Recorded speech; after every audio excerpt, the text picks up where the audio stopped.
अस्सलामुअलैकुम, आप देख रहे हैं डॉन न्यूज। मैं हूं नायरा असगर। हेडलाइंस आपने जानी। सबसे पहले खबर है लाहौर के इलाके ग्रीन टाउन से, जहां नशे से मना करने पर मुलजिम ने फायरिंग करके अपने माँ बाप समेत 6 अफराद को कत्ल कर दिया। पुलिस के मुताबिक मुलजिम आबिद ने पहले अपने घर में अंधाधुंध फायरिंग की, माँ बाप, बहन और भांजे की जानें ली।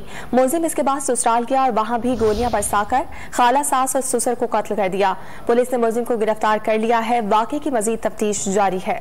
पुलिस के मुताबिक मुलजिम आबिद ने पहले अपने घर में अंधाधुंध फायरिंग की, माँ बाप, बहन और भांजे की जानें ली। मुलजिम इसके बाद ससुराल गया और वहां भी गोलियां बरसाकर खाला, सास और ससुर को कत्ल कर दिया। पुलिस ने मुलजिम को गिरफ्तार कर लिया है। वाकये की मजीद तफ्तीश जारी है। पुलिस के मुताबिक मुलजिम आबिद ने पहले अपने घर में अंधाधुंध फायरिंग की, माँ बाप, बहन और भांजे की जानें ली।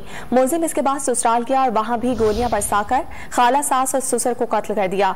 पुलिस ने मुलजिम को गिरफ्तार कर लिया है। वाकये की मजीद तफ्तीश जारी है। ताज़ा तरीन वीडियोस के लिए हमारा YouTube चैनल सब्सक्राइब करके बेल आइकन प्रेस करिए ताकि आपको मिले हर अपडेट सबसे पहले।